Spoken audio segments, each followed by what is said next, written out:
Bienvenidos al 48º episodio de Folleseca, el podcast de la gestión deportiva.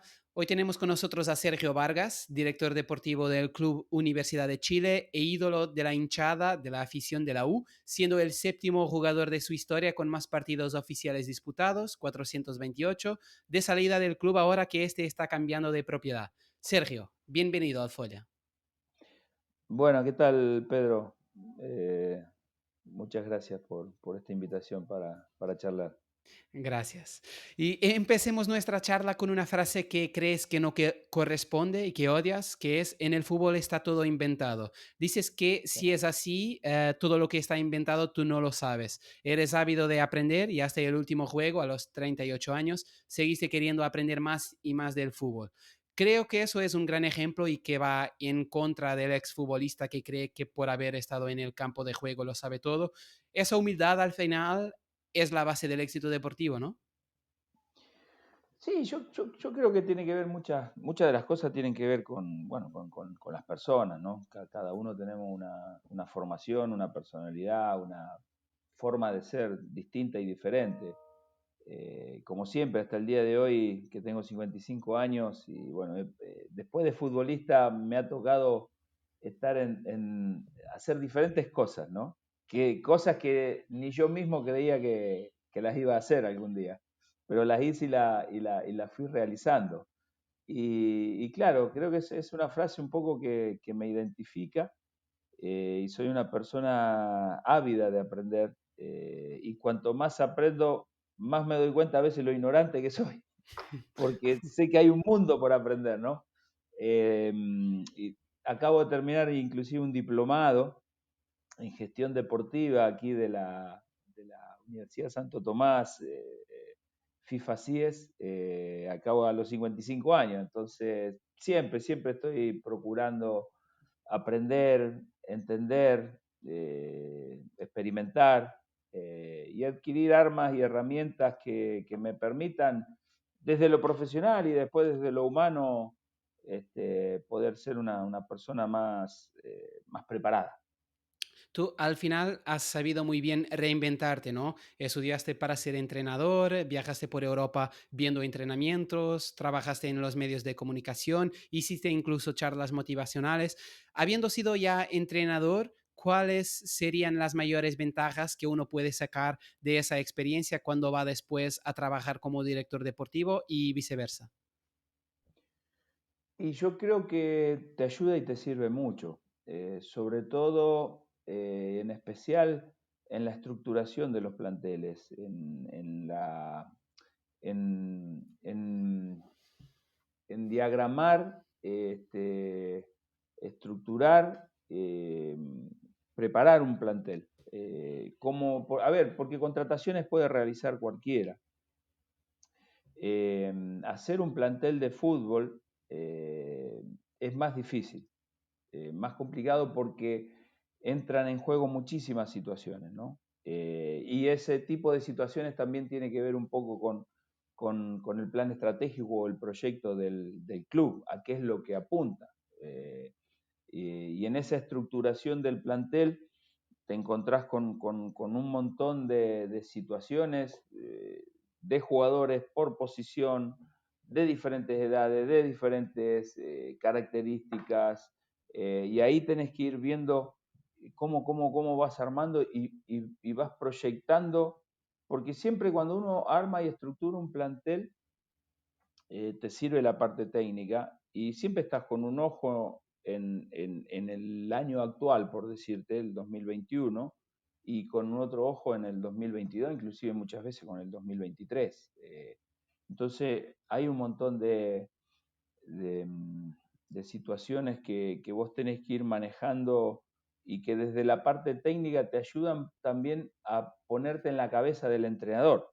Eh, Creo que el entrenador y el director deportivo tienen que tener una comunicación fluida. Creo que es muy importante que compartan, los mismos ideales, eh, y en relación a eso también, por sobre ellos dos inclusive, de sus pensamientos, el proyecto club, el modelo del club.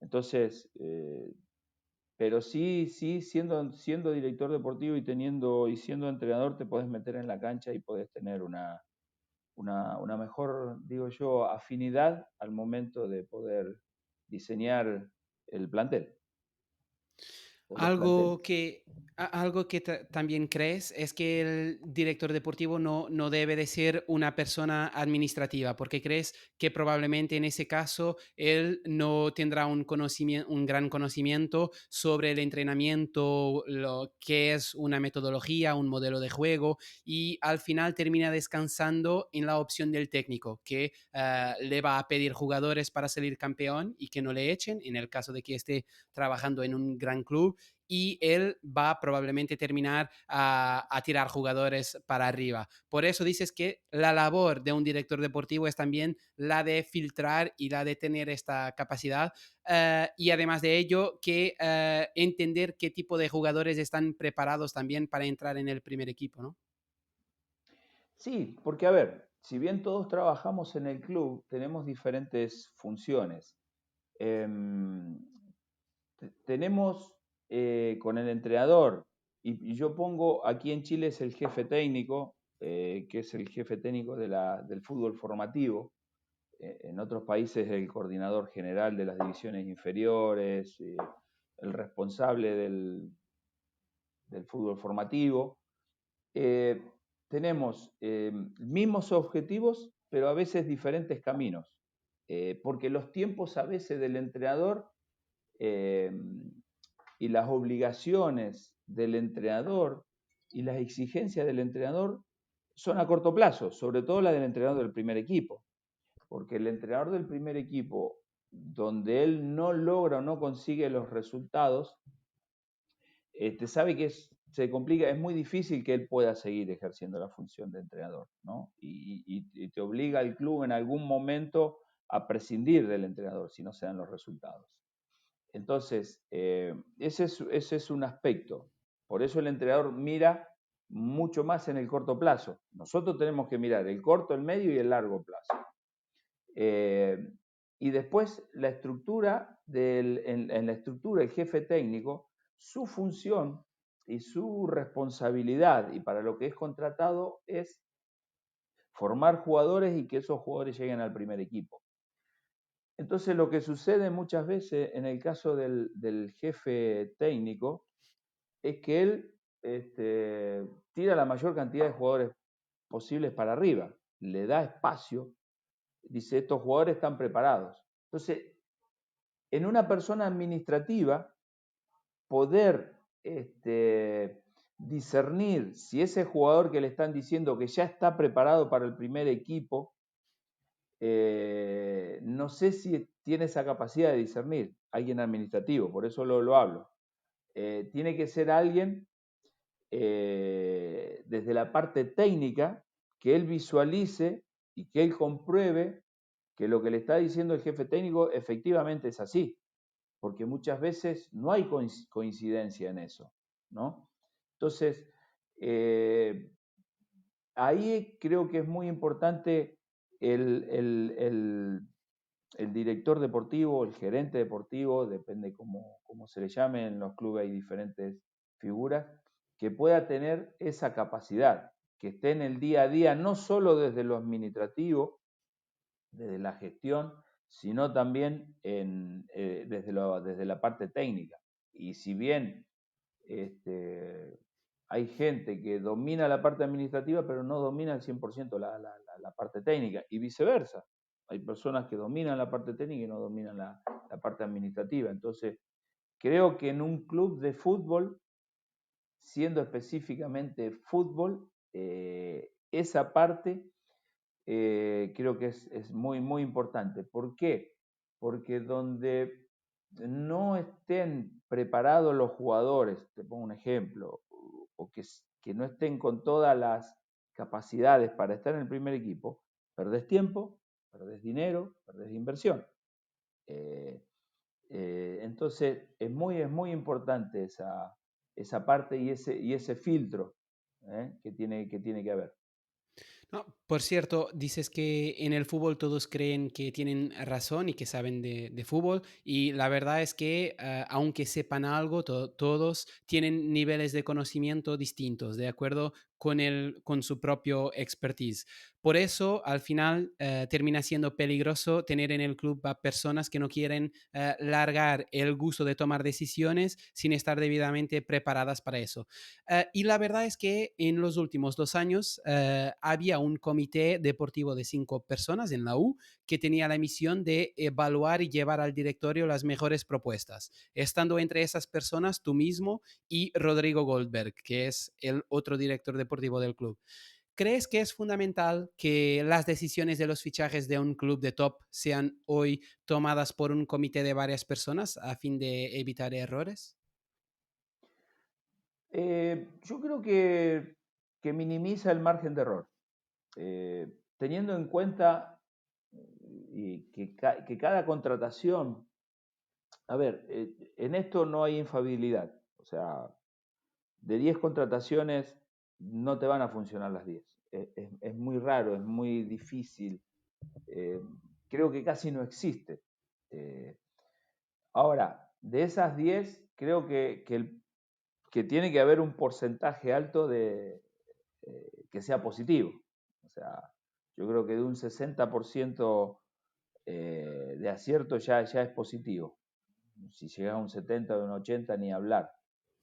Porque muchas veces el porcentaje es de un 20 o un 30%, tomando como 10 contrataciones. Entonces, en relación a eso, hay un análisis, hay una evaluación, primero hay un seguimiento, análisis, evaluación de diferentes personas, desde la Secretaría Técnica, después la Dirección Deportiva y después el Comité Deportivo. Y eso sirve para minimizar ese margen de error. Yo creo que en ese sentido, eh, si bien nosotros vemos muchísimo más el jugador que los otros integrantes del comité deportivo, porque nuestra función es esa, la dirección deportiva, inclusive la Secretaría Técnica ve más jugadores o más tiempo al jugador que nosotros mismos. Entonces, finalmente termina siendo un trabajo de equipo de diferentes personas, porque nosotros también eh, este, hablamos con la Secretaría Técnica que nos aconseja y nos asesoran qué jugadores son. Opinamos, los analizamos, los vemos y normalmente terminamos coincidiendo. La verdad que el nivel de coincidencia es muy alto. eh, y en ese sentido creo que eso minimiza el margen de error. Te doy un ejemplo de a veces cómo a veces vos poder dar vuelta a las cosas. Yo tenía un entrenador, te estoy hablando hace más de 30 años atrás, cuando yo jugaba en Independiente, eh, y que, bueno, como todo, hablaba con los dirigentes y siempre los dirigentes te están diciendo, ¿por qué no juega este jugador? O tiene que jugar este en lugar del otro. Entonces el entrenador nos contaba que él dice que hacía al revés. Hagamos una cosa, dice. Usted díganme, de los 11 díganme 9 jugadores y los otros dos los coloco yo. Porque siempre eran como dos los que estaban en duda, que ellos creían que debía jugar otro.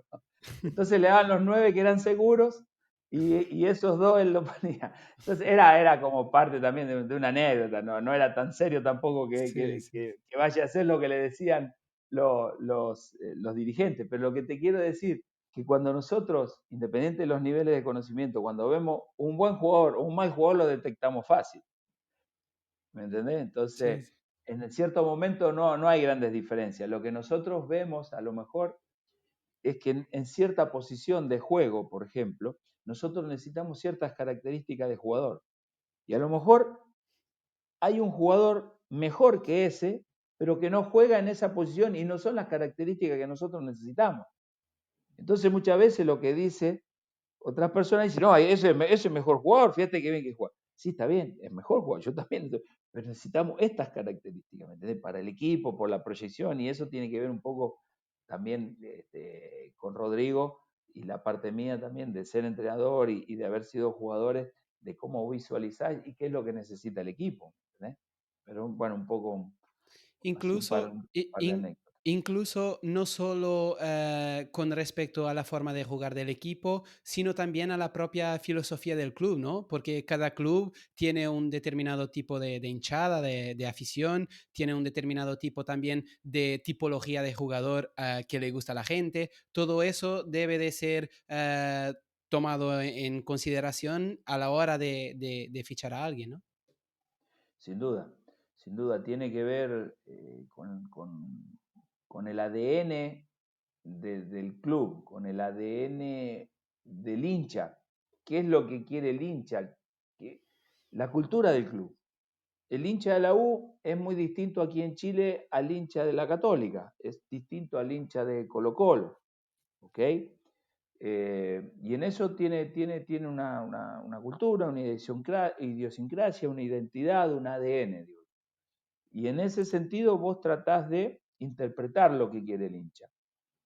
Eh, y eso es también un poco la función que cuando llegamos con Rodrigo hace 2 años nosotros apuntamos, ¿no? A querer formar, generar y crear un modelo de juego, un método. Nosotros está se está realizando, todavía no está preparado, que es el método azul, que es como queremos que jueguen desde la sub-8 hasta el primer equipo.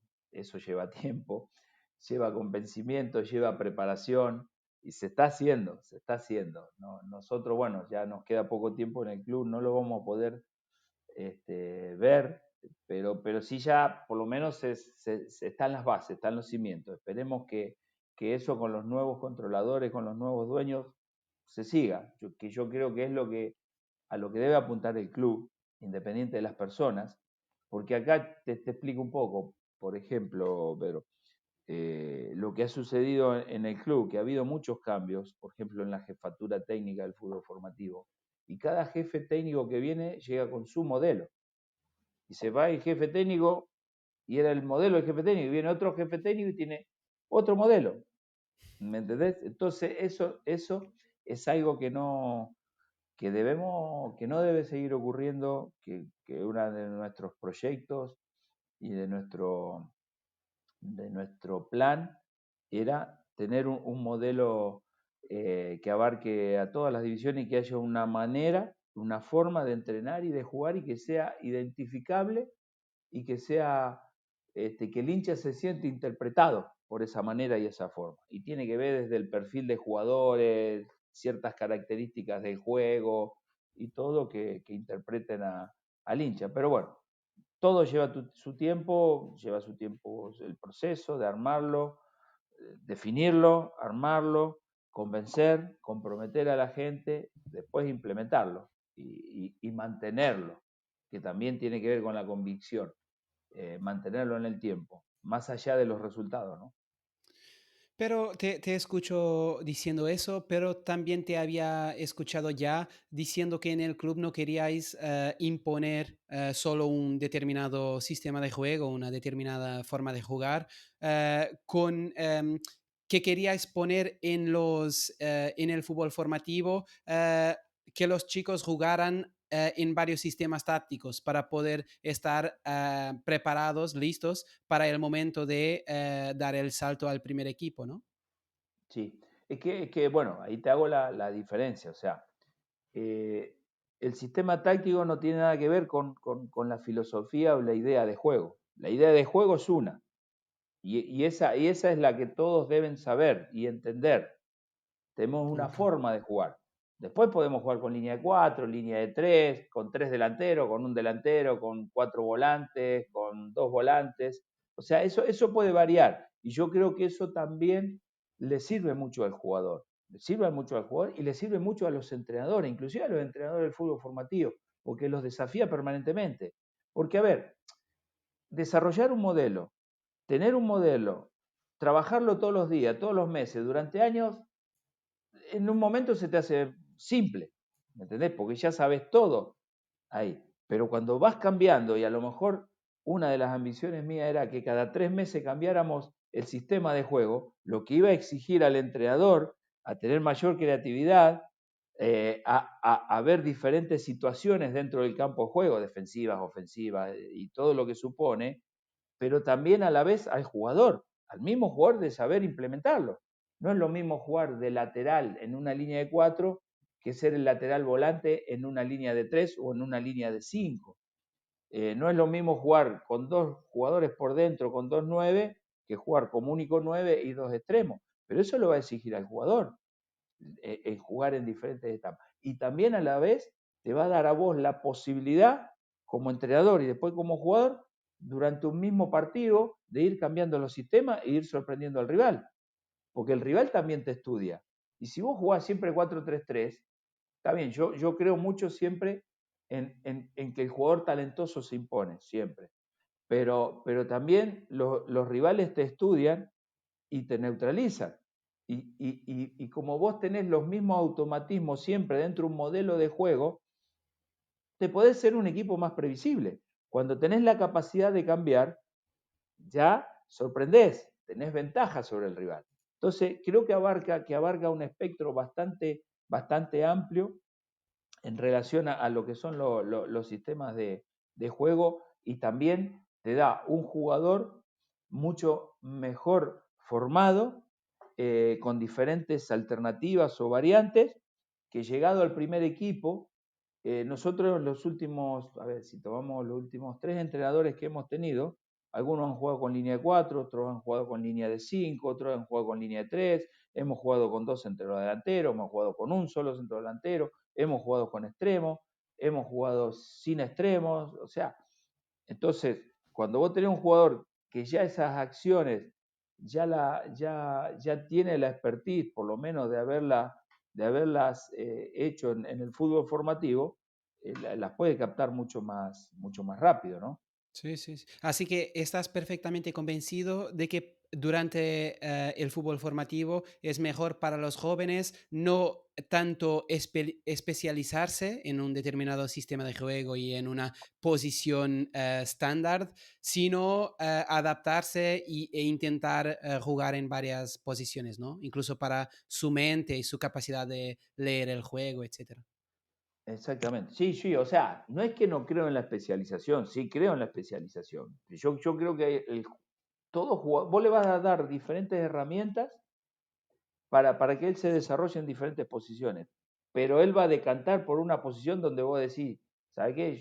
Este es central, ¿sí? Jugó de lateral, jugó de volante central. Claro, al central no lo va a hacer jugar de 9, ¿no? O sea, dentro de ciertos espacios o zonas del juego donde vos más o menos los podés manejar. Que le pueden aportar algo Pero en el futuro, ¿no? claro, pero él va a terminar jugando la mayor cantidad, si es central, la mayor cantidad de partidos de central. Pero el día de mañana va a subir al primer equipo como central, pero el entrenador a lo mejor lo va a necesitar de lateral y él ya va a tener la vivencia de haber jugado de lateral o de volante central, como ha sucedido. Eso es un poco, no es que yo creo mucho en la especialización, sí, pero creo que también el jugador inteligente y el jugador que juega en un equipo grande y el jugador que juega en un equipo grande tiene muchas chances de ir a la selección, en este caso es chilena, y también de salir al exterior. Es un jugador que tiene que tener una, una inteligencia de juego y una capacidad de adaptarse a diferentes situaciones, no sistemas de juego, sino situaciones dentro mismo del partido.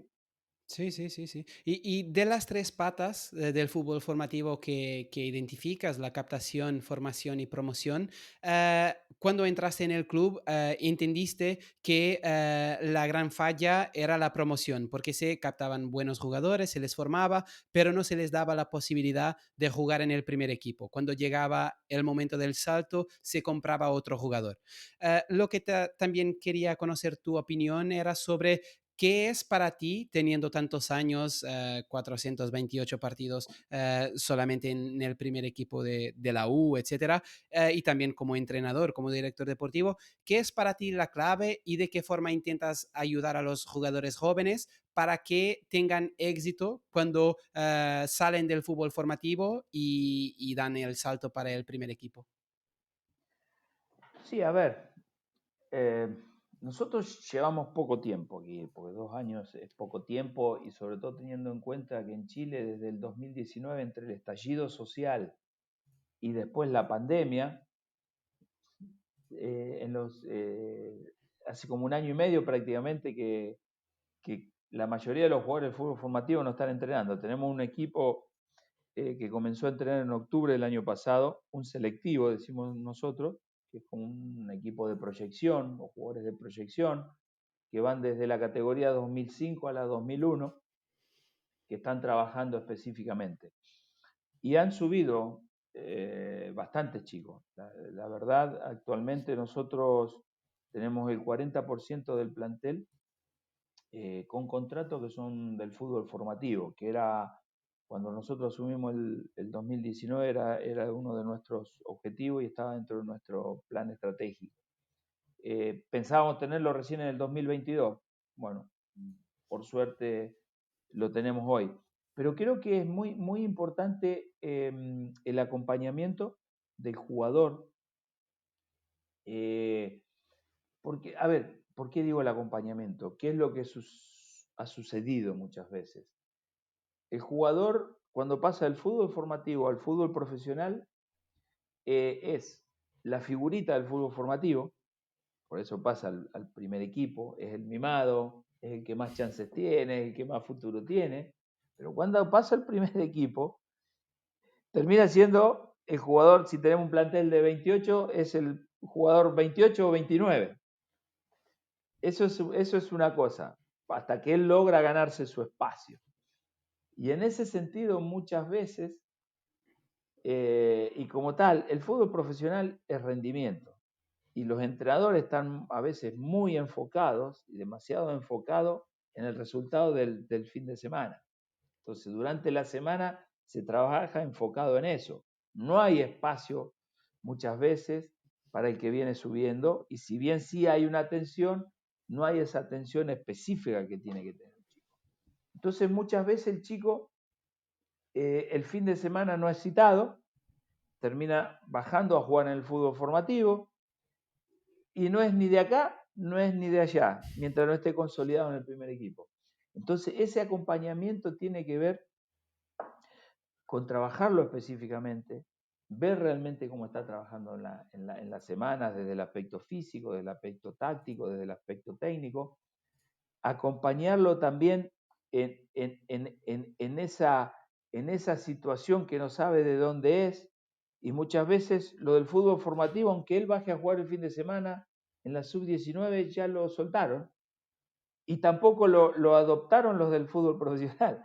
Entonces se producía una brecha. Entonces estamos tratando de que esa brecha se haga cargo, personas específicas en este caso, que están en el cuerpo técnico y que son del club, del staff del club, que se centren en ellos, desde lo personal, cómo están, cómo les va, desde la alimentación, este, desde qué es lo que le falta en las mediciones, en un trabajo específico que se está realizando de lunes a viernes con ellos. Entonces, ese es un poco el acompañamiento que se está realizando con ellos.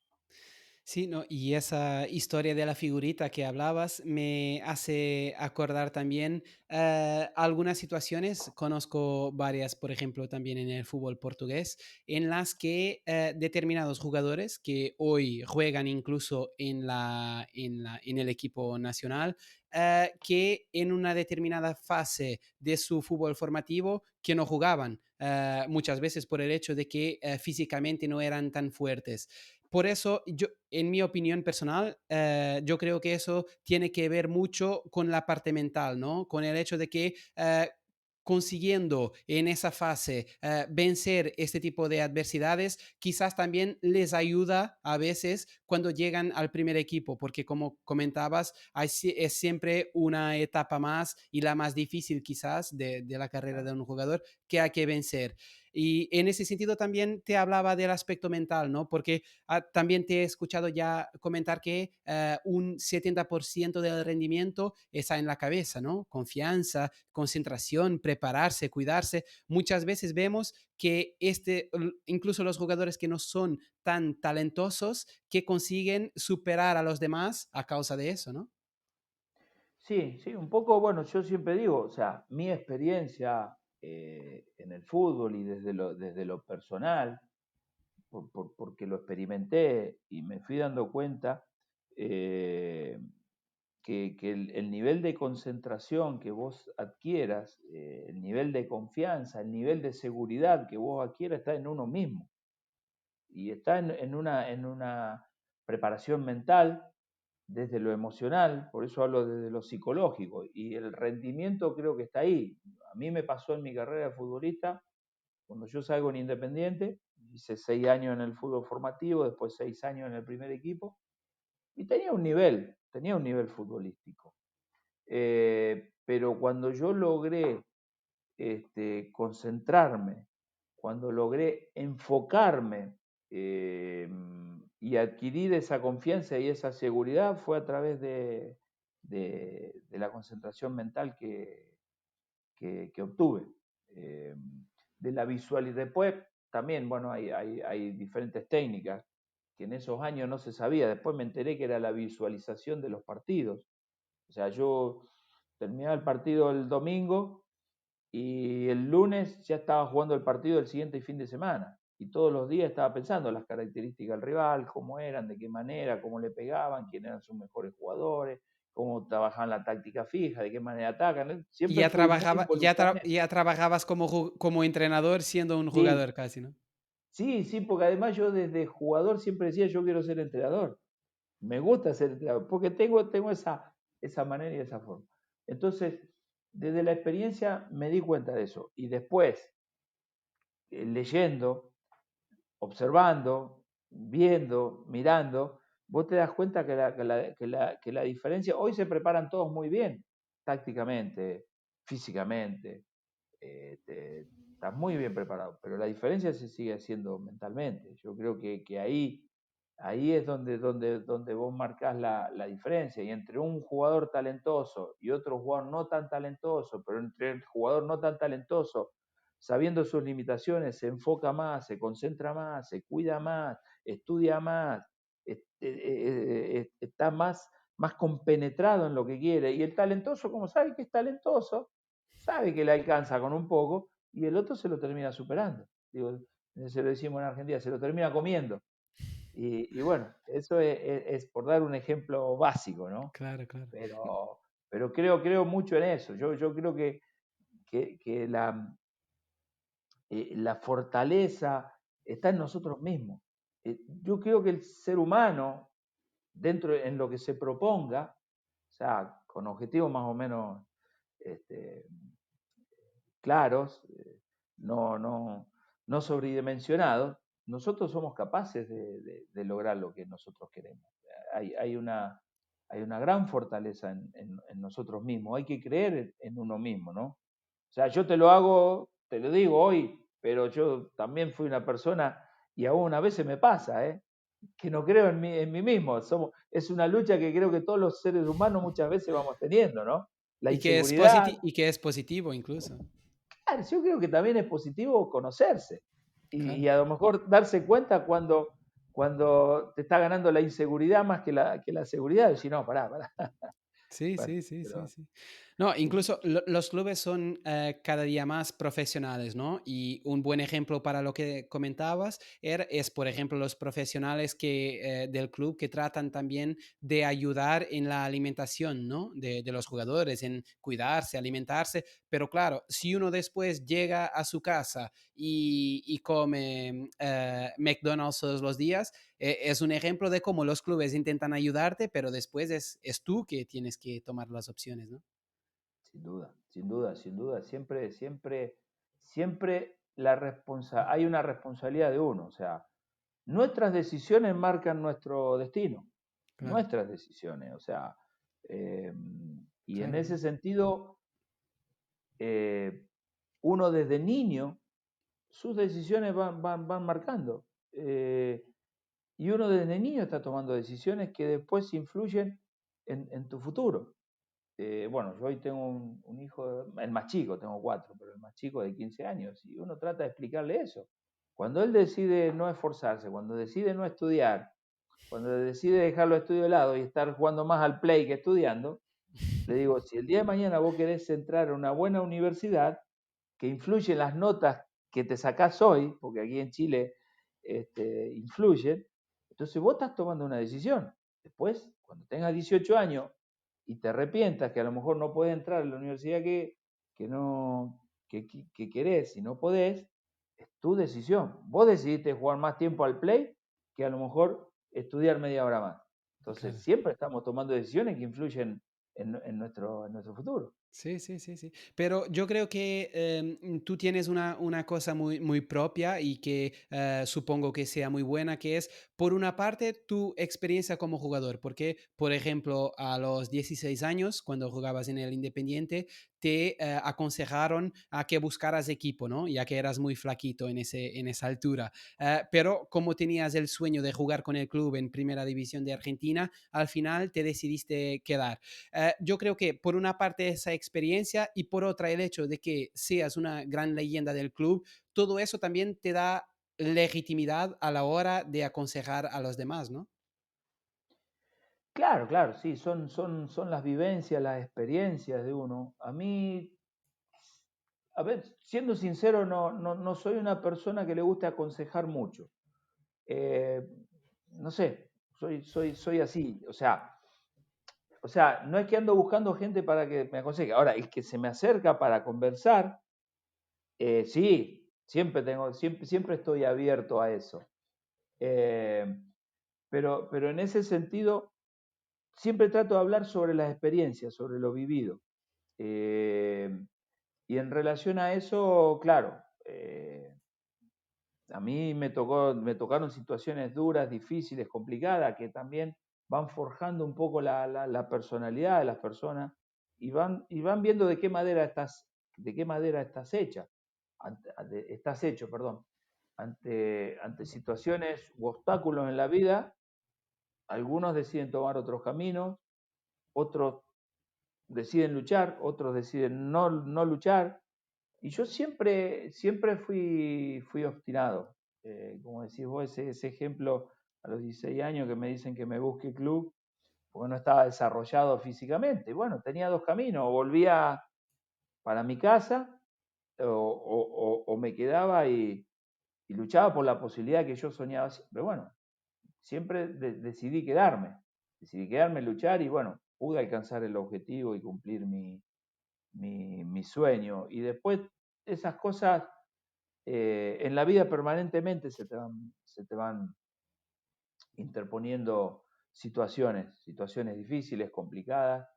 eh, y bueno, creo que sin esfuerzo, sin trabajo, sin responsabilidad, sin compromiso, es muy difícil lograr los objetivos, ¿no? Eh, yo creo, a veces todos piensan que a la gente que le ha ido bien o que ha logrado su objetivo, dice, él se le dio fácil. Yo creo que eso no existe, es muy difícil. Y si son privilegiados y son excepciones, y la vida no es una excepción, es Sí, una sí. generalidad. Y dentro de esa generalidad hay gente que logra cumplir sus objetivos, pero en base al esfuerzo, al trabajo, al sacrificio. Y siempre en general cuando hablo, cuando converso, mis consejos, mis conversaciones van orientadas a eso, ¿no? Y lo que te decía antes, yo creo que hay mucho poder en cada uno de nosotros mismos, eh, y tenemos ciertas habilidades. Y bueno, los que están jugando al fútbol porque tienen un talento, por algo están donde están, y si le ponen ese extra y ese trabajo y ese esfuerzo y ese compromiso, pueden lograr lo que ellos quieran.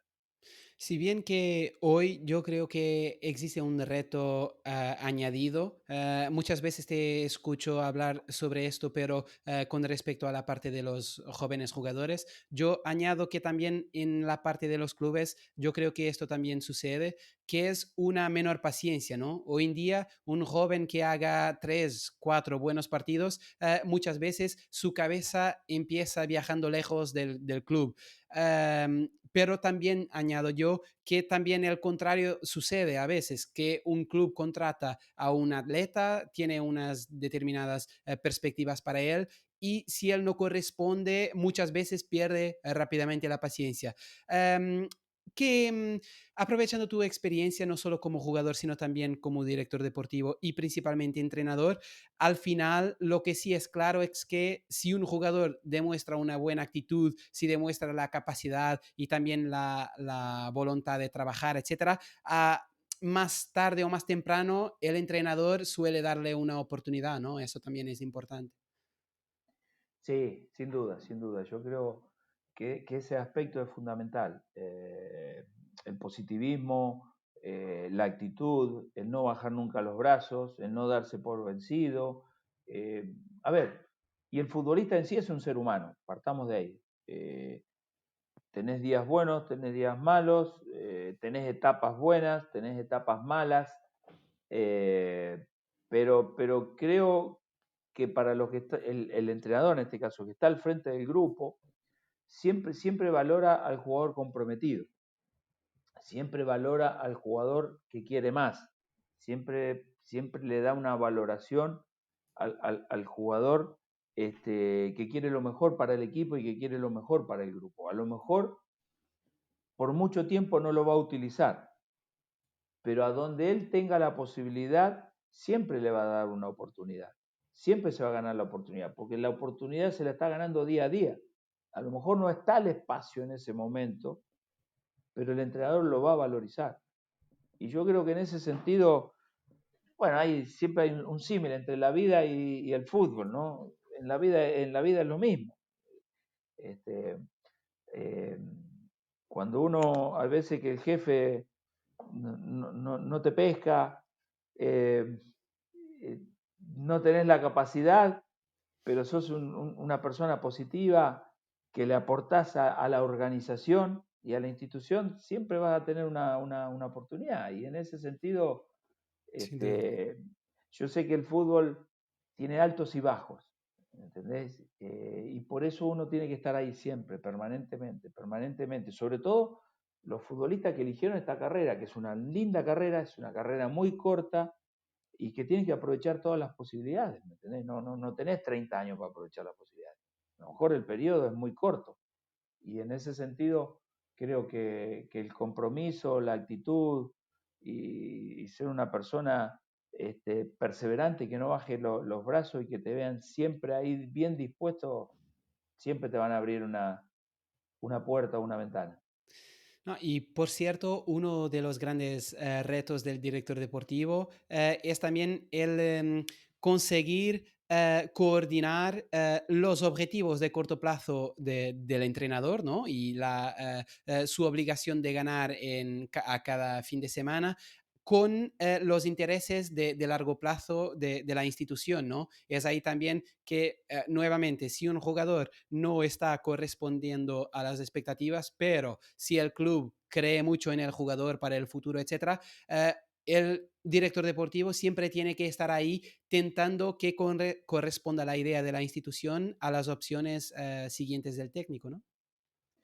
Sin duda, sin duda, sin duda es así y eso muchas veces, a veces produce un choque con el entrenador.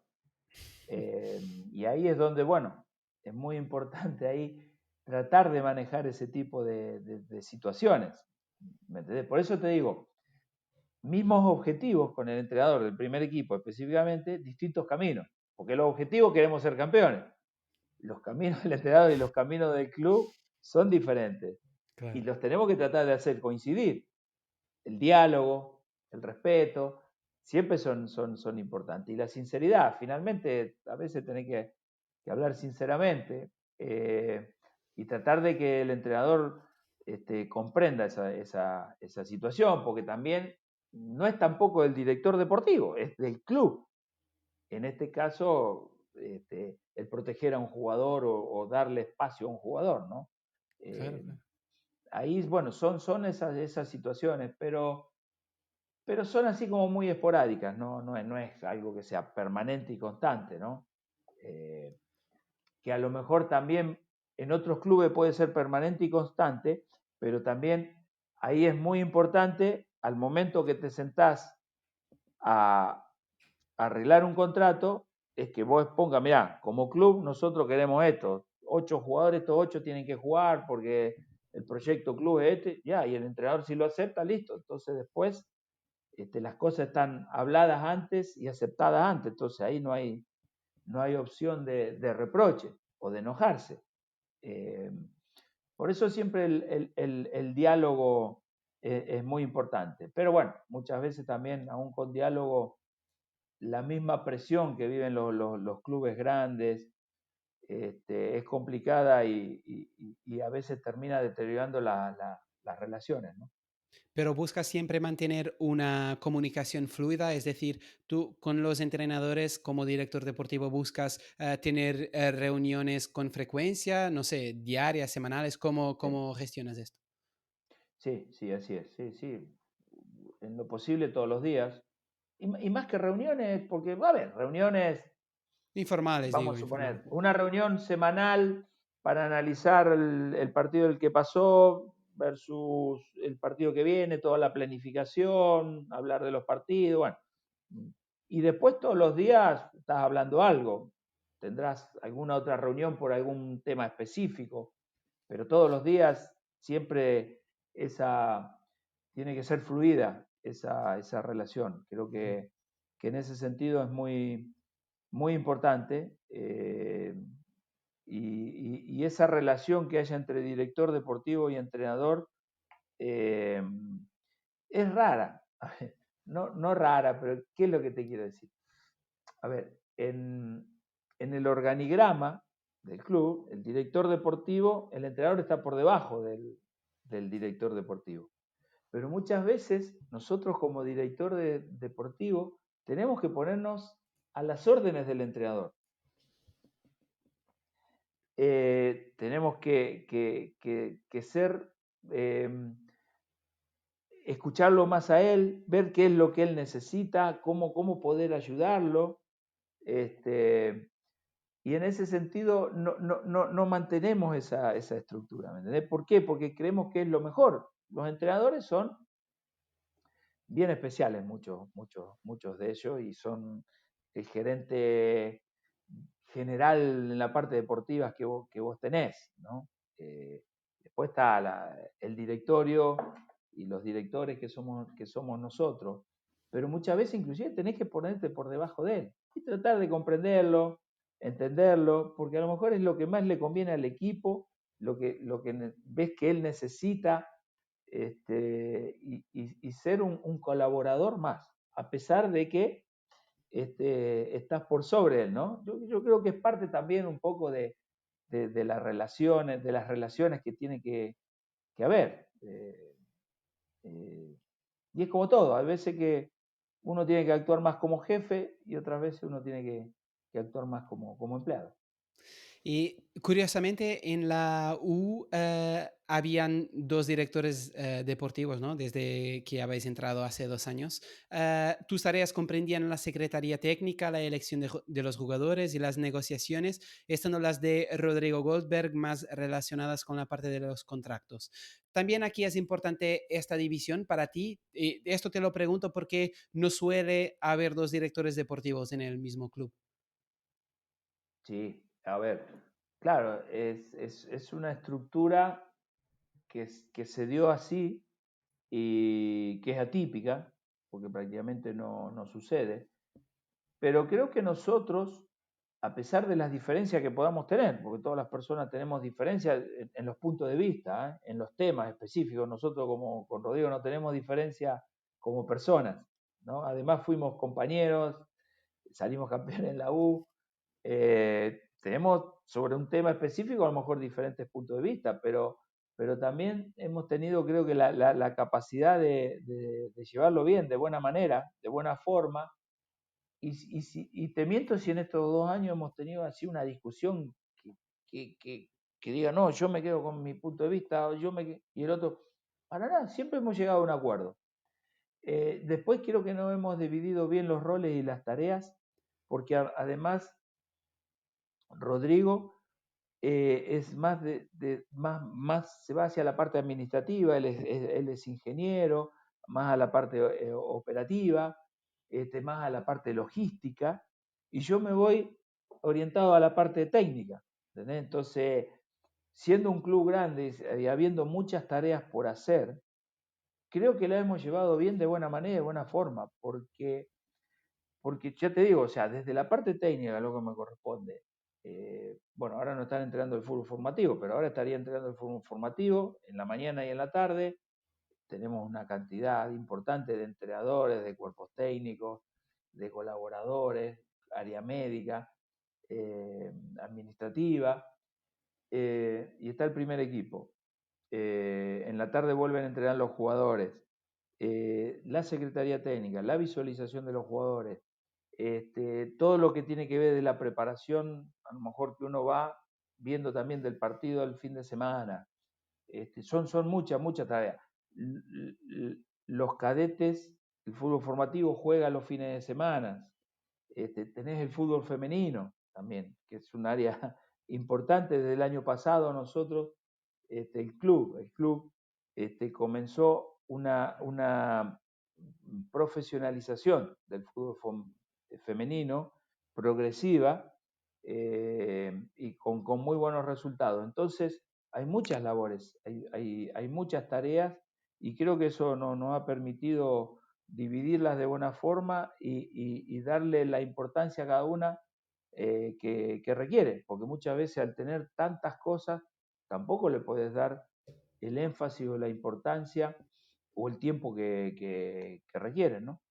Pero, ¿crees que en vuestro caso resulta porque os conocéis desde hace ya mucho tiempo y funcionáis bien en conjunto? ¿O crees que incluso podría ser un sistema, un tipo de estructura que podría ser también repetida por parte de otros clubes con éxito? A ver, si vos me decís, podría ser repetida. Yo creo que en la función que ejercimos el uno sin el otro, creo que hubiéramos estado mucho más complicados estos 2 años. No sé si hubiéramos tenido la efectividad, los resultados que tuvimos. Y creo que bien definidas las tareas de cada uno, sí se puede hacer y realizar. Sí. Lo fundamental es que haya comunicación y que haya entendimiento, ¿no? Porque quizás también algo que haya sido ventajoso para vosotros ha sido el tema de que las críticas, etcétera, no son dirigidas a una sola persona, ¿no? También ahí quizás podáis gestionar mejor, no sé, digo, el tema. Ahí se dividen las críticas. Se multiplican. Sí, a ver, sí, sí. No, en ese sentido yo creo que, o sea, uno trabaja para hacerlo mejor y Claro. dentro de la situación, dentro de los medios que dispone, tratar de hacerlo mejor. Después, siempre críticas va a haber, y son parte de, de la exposición que tiene un puesto como este, ¿no? Lo encuentro lógico y lo encuentro normal. Y siempre hay algunas críticas, las que son fundamentadas, siempre son bienvenidas. Algunas pueden tener parte de razón, y te pueden dar a vos también la posibilidad de corregir. Si encontrás que hay algo que te hacen ver con argumentos de que no lo estás haciendo bien. Eh, en Claro. eso la verdad no nos complicamos. Al ser también exfutbolistas, siempre hemos estado expuestos a la crítica, ¿no? Y uno se acostumbra a eso, se le pone el cuero duro, como decimos. La verdad que yo el trabajo lo realizo con tranquilidad en relación a los recursos disponibles versus lo que hemos logrado. El, el- la mayor exigencia que yo tengo soy yo mismo, por mi forma de ser, porque quiero hacer todas las cosas perfecto. Entonces, mi autoexigencia me hace ser muy crítico conmigo mismo. Me cuestiono muchas cosas. eh, Trato de ser bastante autocrítico conmigo mismo. Y muchas veces me doy cuenta de que en algunos temas me he equivocado en algunas cosas. Y creo que eso es lo peor, porque eso me molesta. Pero no tanto la crítica externa, ¿no? Pero Eh, también te hace crecer, ¿no? También te sin ayuda duda, a crecer, sin duda, sin duda. Yo, sí, sí, en eso trato de de crecer cada día. permanentemente de ser autocrítico.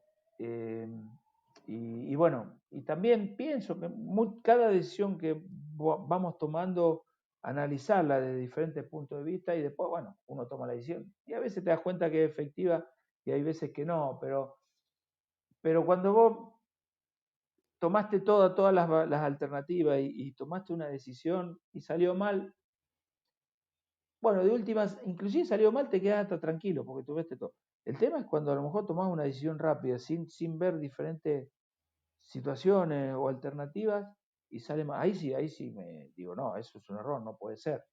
Y eso es un error a veces que es imperdonable, digo, no puede ser. Y Sí, sí, sí. trato de en eso, de tener autocrítica y que te permite, como decís vos, te permite crecer, te permite analizar todo y ver de qué manera vamos mejorando permanentemente.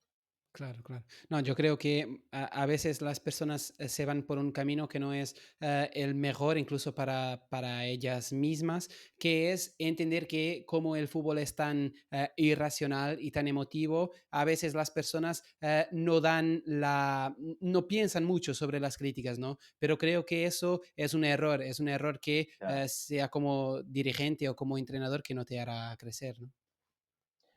Sí, además, mira, a ver, lo que pasa que eh, el fútbol, en el fútbol los resultados son aleatorios. Hay un porcentaje aleatorio de los resultados, porque el rival también juega. Vos te podés preparar perfectamente, podés hacer las cosas muy bien, y el rival a lo mejor las hace mejor que vos y te gana. Entonces, hay un porcentaje de aleatoriedad en eso. Claro, Eh, pero ser riguroso en la gestión, analizar bien todas las situaciones, eh, eso a ver, no te asegura el éxito, pero, pero te disminuye la posibilidad de equivocarse, que es minimizar los riesgos,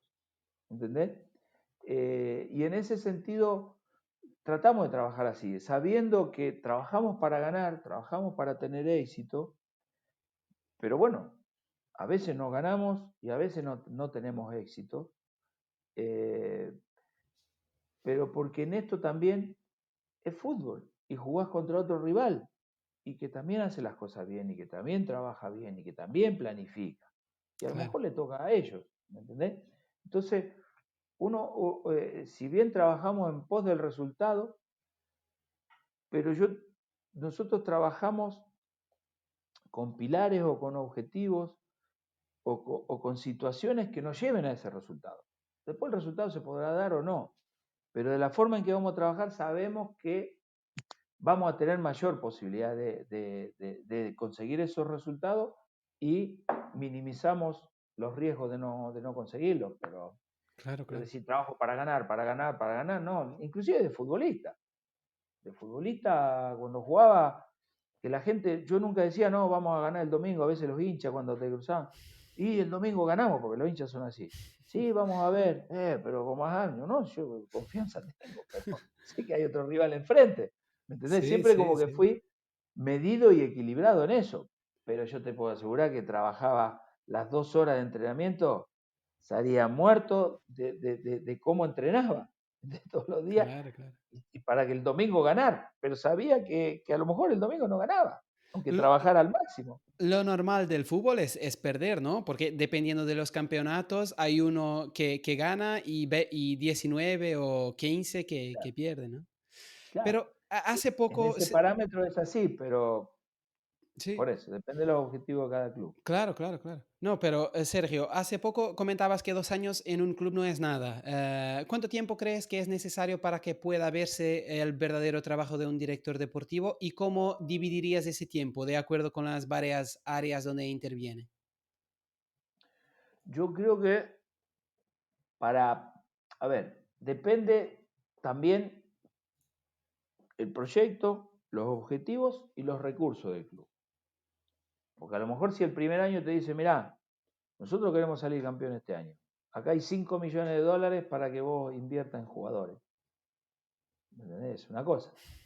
El trabajo que nosotros nos hemos propuesto, que fue cuando llegamos al club, un plan azul que es la baja de costo y la baja de presupuesto, que se bajó aproximadamente en un 30%.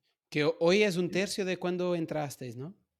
O sea, el 2022 va a quedar en un tercio de cuando entramos nosotros, Eso es. porque ya este plantel es un 30% menor, terminan contrato 11 jugadores y dentro de esos 11 el plantel va a quedar en el presupuesto va a ser un tercio de cuando nosotros llegamos. Y con aproximadamente el 50 y el 60% de los chicos formados en En casa, la con casa. contrato, Sí, sí, sí, con sí, sí. contrato. Siempre hago el énfasis con contrato porque muchas veces suben jugadores del fútbol formativo, están un par de meses entrenando y después vuelven al formativo. Entonces, no, tenemos el 50%, el 60%.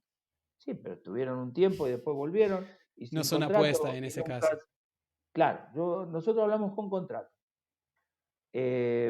Con contrato, esos 11 jugadores que terminan son el 60% de los jugadores que nos quedan. 60. Pero sabemos que va a haber contrataciones o renovaciones de los mismos que terminan y ese porcentaje tendría que andar en el 50%. Y los plazos, por eso te digo, en el proyecto en que nosotros estábamos, era reconstruir el equipo, reestructurar el equipo, que el primer año se fueron, a mediados de año del 19 se fueron 5 jugadores, a fin de año se fueron 12, 17 jugadores. Y llegaron 7 jugadores durante el 2020 en total. Y ahora se fueron 8 jugadores y para el 21 contratamos 6 jugadores. O sea, en total se fueron 31 jugadores, contratamos 16, lo que nos permitió contratar menos jugadores, pero tener más jugadores formados en casa. Hoy el plantel es del 40%. Y la reestructuración esa tenía que ver con eso, con el tema económico, equilibrar las finanzas, darle posibilidades a los jugadores del fútbol formativo y posteriormente ya a partir del año 2022, donde nosotros creemos que vamos a tener mayor posibilidad de pelear el campeonato. Y el 2021 nosotros creo que estamos en condiciones de pelear el campeonato, que era el objetivo. O sea, y el 2019, para darte una idea, nosotros salimos 15º de 16 equipos. Con la rebaja de presupuesto para el 2020, una rebaja importante de presupuesto, avanzamos 12 posiciones, con menos recursos, con menos jugadores contratados, con más jugadores de fútbol formativo, avanzamos 12 puestos y terminamos en el puesto tercero. Y este año 2021 esperemos, el objetivo, la idea es estar entre los 3 primeros y ojalá poder ser campeones. Creo que tenemos un equipo mucho más equilibrado, con diferentes alternativas en las diferentes posiciones, cosa que el 2020 a raíz del presupuesto no lo pudimos realizar, y para pelear el campeonato. Y ya para el 2022, por lo menos la mitad del plantel que sea el fútbol formativo, y a partir de ahí van a seguir saliendo varios jugadores más del grupo selectivo que nosotros tenemos, pero ya el equipo con seguridad el 2022 estaría en condiciones de ser campeón, porque venís con una base de trabajo, con una base de jugadores, que nos va a permitir derechamente, creo, ser campeones. Esperemos, ¿no? Porque es lo que te decía y tiene que ver con lo que Claro. hablamos antes. O Sí, sea, sí, uno sí, sí. trabaja para ser campeón, pero bueno, también Pero, los rivales juegan. Pero Sergio, aunque haya bajado el presupuesto, como has dicho ya, ¿te identificas, compartes el tipo de discurso del 2020 en el que el objetivo era cualificarse para las copas internacionales? ¿Crees que eso podrá ayudar a retirar también alguna presión a los jugadores? ¿O, o crees que en alguna manera puede legitimar alguna relajación? ¿Cómo lo ves? No, no, a ver, primero, y eso también es claro, en nuestra boca nunca salió la palabra campeón, porque sabíamos, sobre todo para lo que era el 2020, porque sabíamos cuál era el objetivo en ese momento del club, que estaba puesto en equilibrar, en equilibrar las finanzas del club, que venía con pérdidas, y era clasificar a copas internacionales, que era estar del séptimo puesto hacia arriba. Y para el 2021, los mismos jugadores han ido asumiendo de que tienen la posibilidad de pelear por el campeonato, y ellos mismos lo han ido hablando y diciendo. Y lo más importante, que los resultados que se van obteniendo, el equipo está a 2 puntos del puntero, si bien está quinto, está a 2 puntos del puntero con un partido menos, le van reafirmando esa convicción. ¿eh? Y en ese sentido no veo esa relajación, al contrario, eh, al emitir esa, ese deseo de querer ser campeón, también los compromete más. Y es bueno que asuman ese compromiso. A veces los futbolistas rehuyen el compromiso. Y en este caso lo están asumiendo varios de ellos. Y yo creo que, y esperemos que así sea, que sea un muy buen año, que permita pelear el campeonato y que ojalá conseguirlo. Pero ya el estar en la lucha y en la pelea, después Ya hay que es verdad. ver, se tienen que dar un par de factores para poder ser campeón, ¿no? Sí, sí, sí. No, sin duda que la situación es distinta de cuando entraste en el club. En ese momento el equipo estaba de hecho mal, en un mal momento y la pelota quema en los pies, se va perdiendo la confianza, empiezan las dudas, baja la autoestima. ¿Cuál será, en tu opinión, en este tipo de situaciones, la mejor forma de ayudar a los jugadores a cambiar su estado mental lo más rápido posible? Porque sé que también en el club hay neurocientista, un coach, pero en todo, ¿cómo crees que es la mejor forma de ayudar a cambiar rápidamente la situación?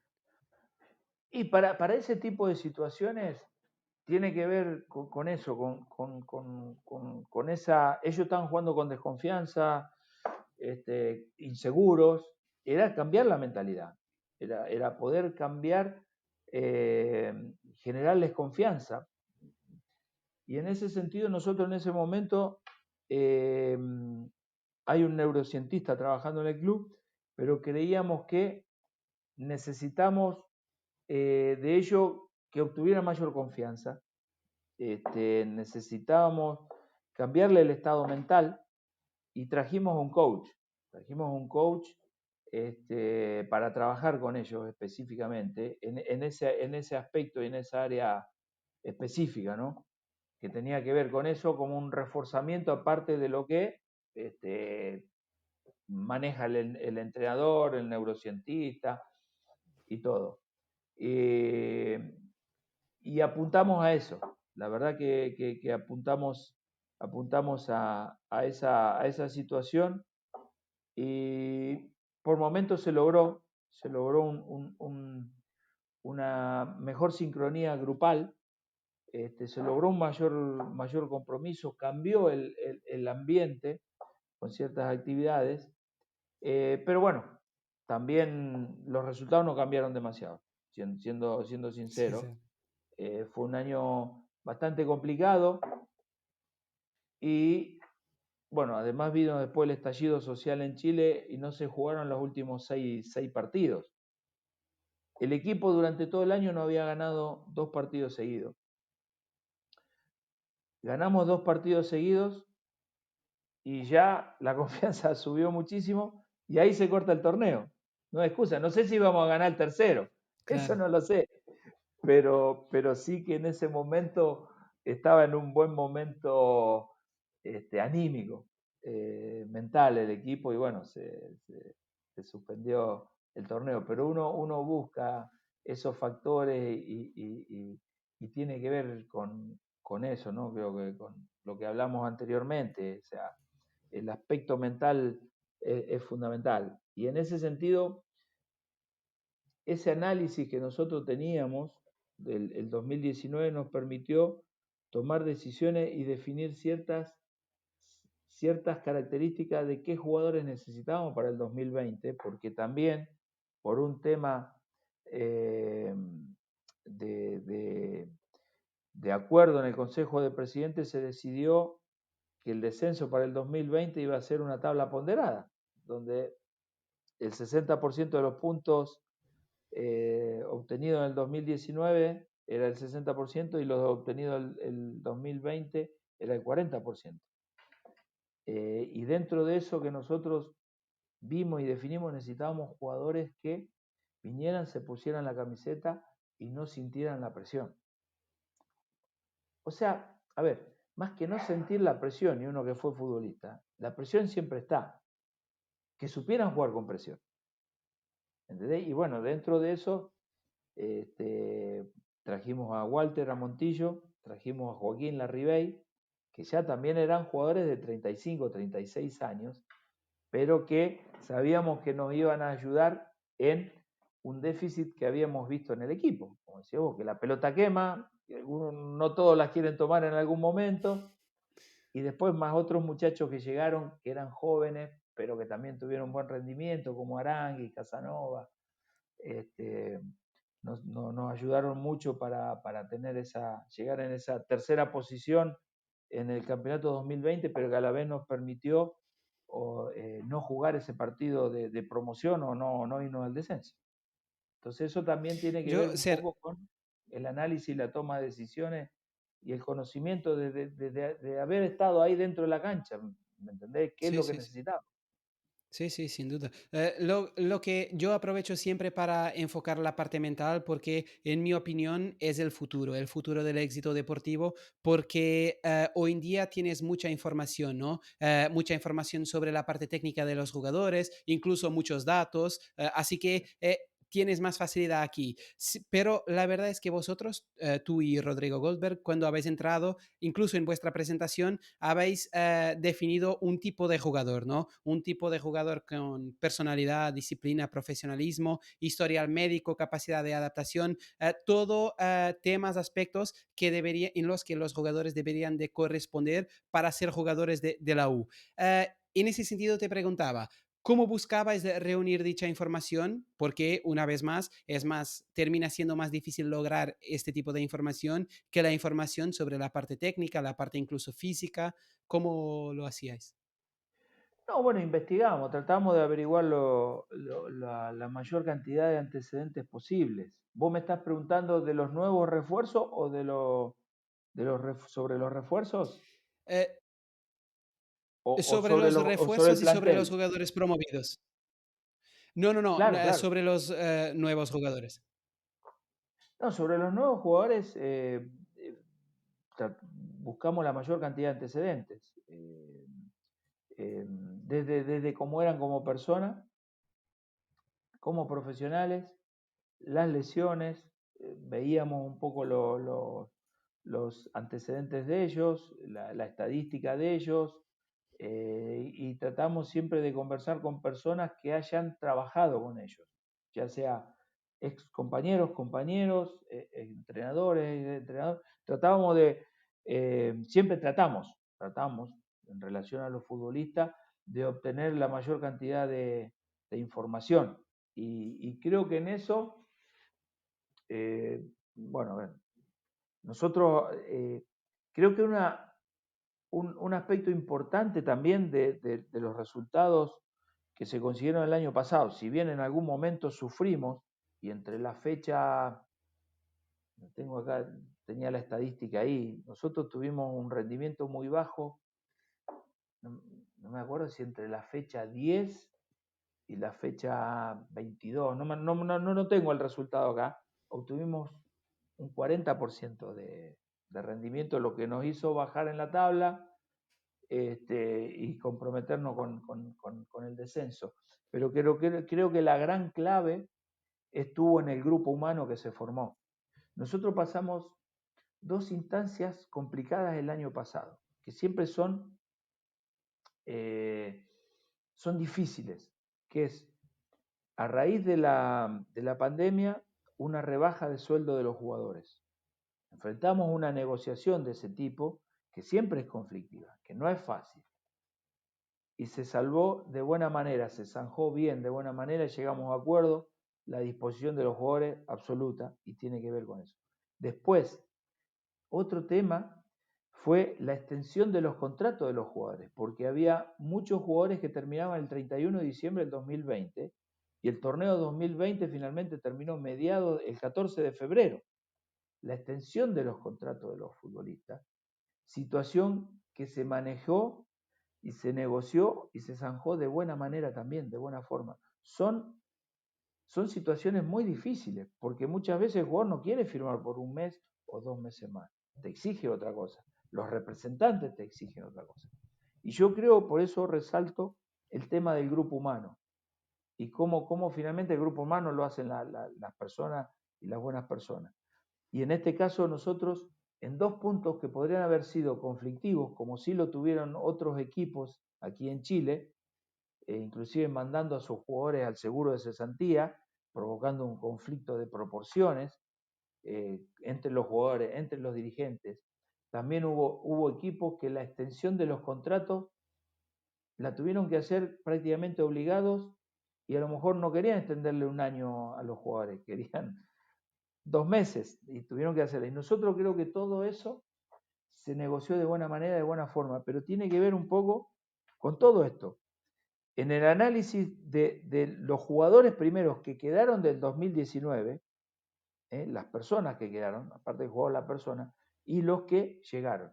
Y eso hace que hoy también se ha arrastrado para el 2021, haya un buen grupo humano, que creo que finalmente también, aparte del aspecto mental, que siempre hablamos tan importante, este, la interacción de ellos,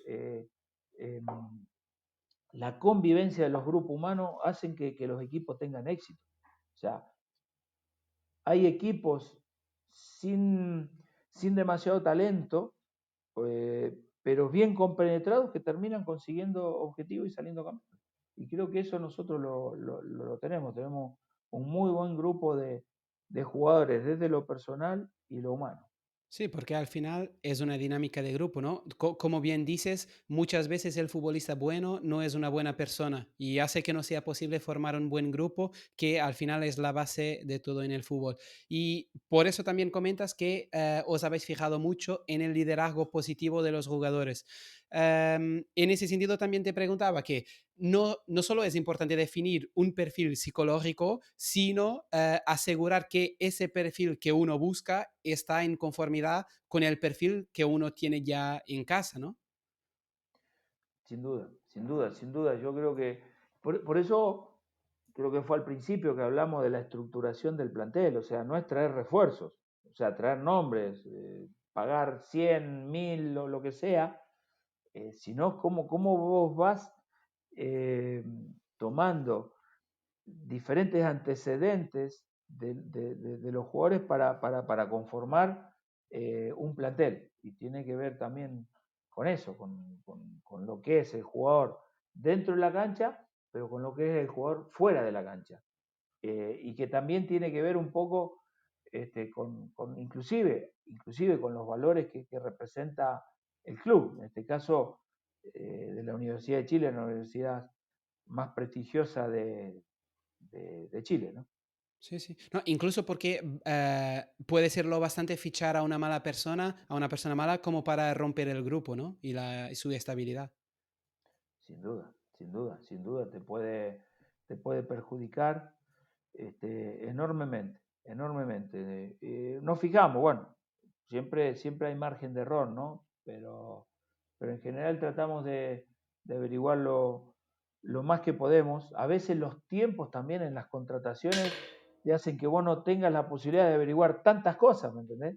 Que también, pero bueno, porque a veces los tiempos del fútbol, bueno, nosotros terminamos, pensá que terminamos de competir el 14 de febrero y el 17 de marzo teníamos que estar jugando, los jugadores iban una semana de vacaciones y las contrataciones tenían que estar, y tenían que estar por un tipo de adaptación, tenían que estar 11 días en cuarentena, y también creo que en eso la gestión estuvo muy bien, porque en un plazo de 10 días ya teníamos, bueno, los que se iban y los que llegaron, lo que no es menor, ¿no? Sí, sí, sí. Después, como dice aquella máxima que yo creo que es de corresponde a un entrenador portugués, los jugadores son como los melones, ¿no? Cuando les fichas, pero solo después de que abres el melón, vas a ver si corresponde o no, si es bueno. Es verdad, es verdad, sí, es verdad. Es así, a mí me pasó de entrenador también, claro, uno los veía en la cancha y extraordinario, después ya cuando los conocías en el día a día, no eran tan extraordinarios. Es así, te llevas muchísimas sorpresas, ¿no? Y a veces decepciones, porque normalmente cuando vos incorporás, tenés confianza, tenés fe y después te terminás Sí, sí, decepcionando.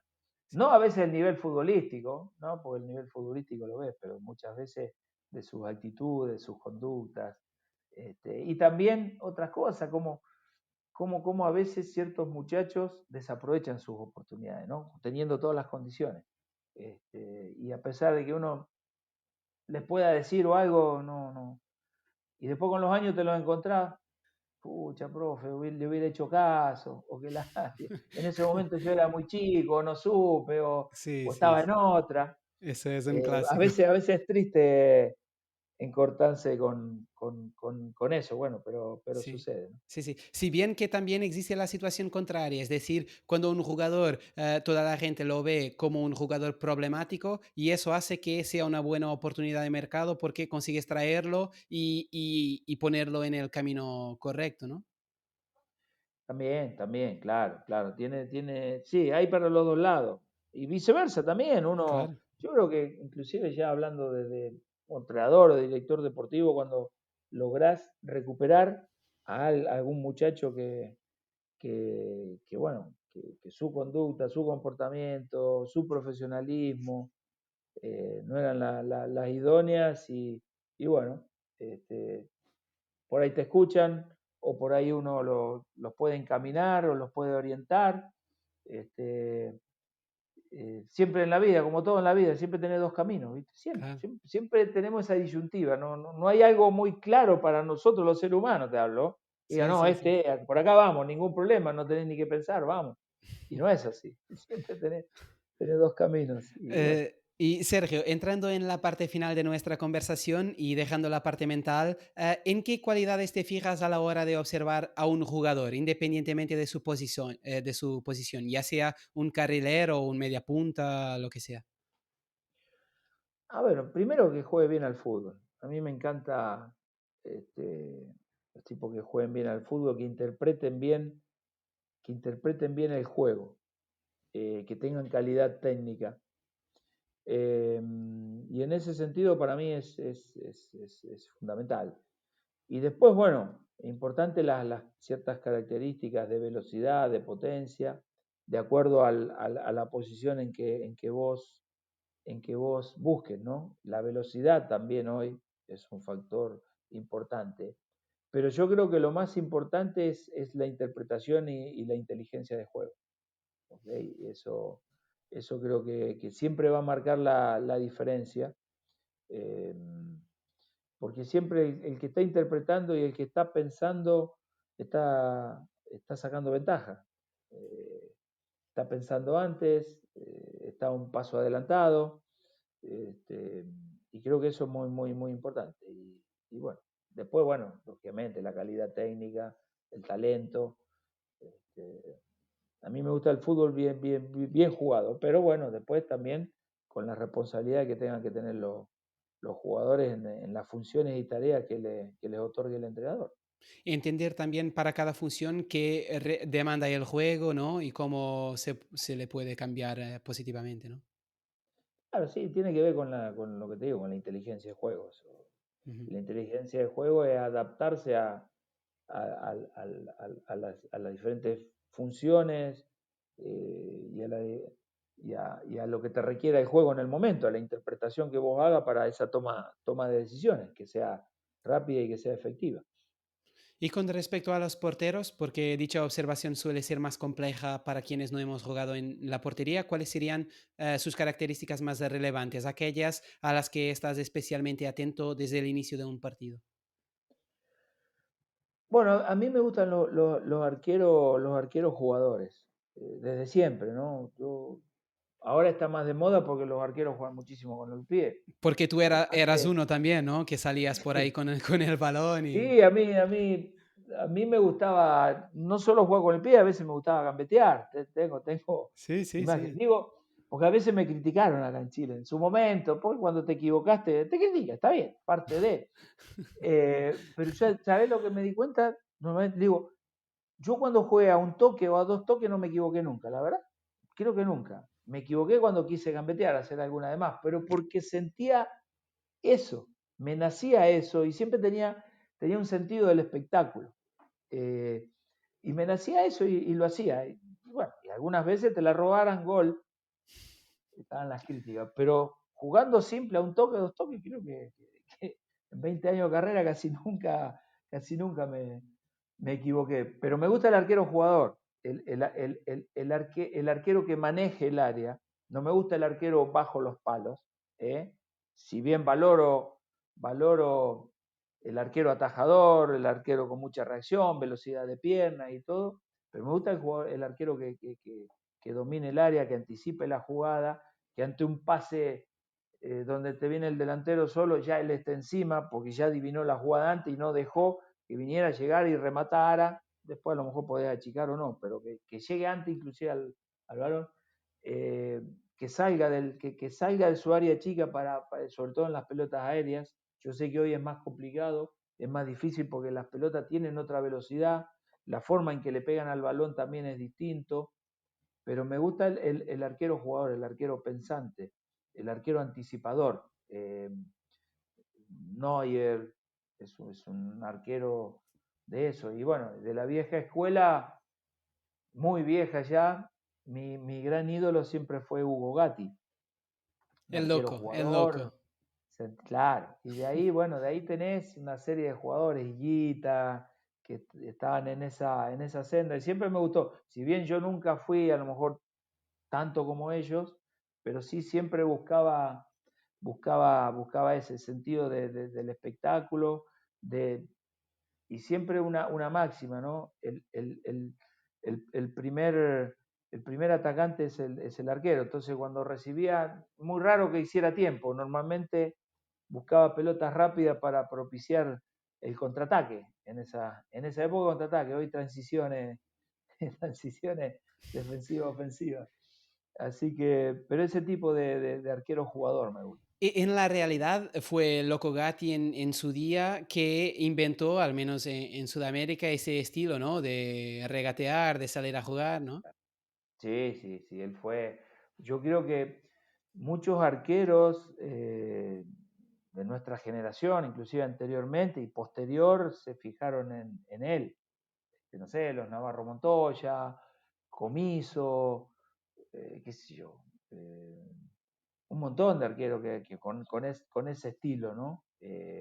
Y de sacar la pelota cortada, el saque no era un saque, antes se sacaba, vos sos más chico, antes lo saque, la pelota iba 40 metros para arriba de voleo del arquero, ¿no? 40 metros para arriba y después bajaba medio, 30 segundos después la pelota. Y Gatti le pegaba la pelota cortada, la pelota iba recta, ¿me entendés? Pasaba por encima de la cabeza de los jugadores y caía en el jugador que la recibía, no le venía para cabecearla, venía al pecho o a las piernas para controlarla. Bueno, tenía un estilo y creo que muchos, yo te nombré dos arqueros de los que me acuerdo, pero hay muchísimos más, imitábamos a Gatti y él fue un espejo para nosotros, para Incluso muchos le de seguiste después como nosotros. comentarista, ¿no? También, sí, sí, sí. Ah, Y él está en el Chiringuito Sí, está de en un programa Jugones. español, sí, sí, Sí, sí. sí, Lo sí, veo sí, de sí. vez en cuando, Sí, sí, sí, pero también todo, yo también, bueno, yo. él fue mi gran ídolo siempre, Hugo. ¿Y tus entrenadores no te echaban jamás la bronca? ¿Creían que era mejor las veces en las que tus regates eran positivas, eran mayores que las que eran negativas o te echaban alguna bronca? Alguna que otra No, vez. no, la verdad que no. No, la verdad que no.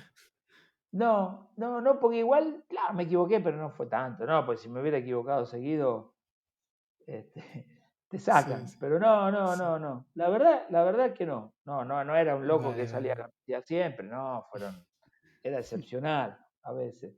No, no, Por no, eso no no, era tan permanente tampoco. Lo que pasa por es que eso no, después uno hace la edición de los partidos y salen un montón de gambetas, claro, pero eso en 10 claro. años salen. Por eso no te mereciste también el apodo de loco, de loco. Claro, claro, Así claro. que para finalísima pregunta, ¿qué podrías sugerir a quienes nos ven o nos escuchan? ¿Qué libro, documental, serie, película sobre fútbol o gestión deportiva te gustaría o podrías recomendar? Mira, a ver, lo que puedo recomendar, eh, que tiene que ver un poco con la dirección deportiva, es dirección deportiva en un club de fútbol profesional. Eso es lo último que he leído, que de Albert Valentín, que fue director deportivo en el Olympique de Marsella, en el Barcelona. Es bien interesante, y habla un poco de una cantidad de temas que hemos tocado, que hemos hablado ahora, con otra claridad desde ya. Este, y es bien interesante, sobre todo en relación a la gestión deportiva, ¿no? ¿Te ha Tan ayudado importante. de alguna manera? Sí, todo te ayuda, yo creo que todo te ayuda. Este, ayuda mucho la experiencia de uno, pero también los conceptos no solo de lo que uno lee, sino de las conversaciones que vas teniendo con muchas personas de fútbol, con mucha experiencia. Siempre, siempre me gustó hablar porque aprendía mucho. Eh, Claro. Sobre todo con jugadores y arqueros antiguos, cuando jugaba con ex arqueros, y siempre, siempre aprendía. Y, y después, bueno, ya con entrenadores y todo, encontrar directores deportivos acá en Chile no es tan usual, porque hace pocos años que se ha que la figura esta del director deportivo, el gerente deportivo, se ha implementado en los clubes, entonces no hay tanto. Pero sí uno, cuando aprende y habla de fútbol, sobre todo con entrenadores que tienen mucha experiencia en diferentes áreas, también va aprendiendo. Sergio, muchísimas gracias una vez más por tu presencia aquí en Folla. Bueno, bueno, te agradezco a vos, Pedro, y buena conversación. Siempre es bueno hablar de fútbol y de diferentes temas, así que te agradezco mucho la entrevista. Muchísimas gracias y Dale. muchísimas gracias y por compartir también toda tu experiencia en en las varias áreas del fútbol. A todos los que nos escucháis o veáis, seguid por favor la página en Instagram y Facebook y podréis también suscribir el canal de YouTube. Un abrazo a todos.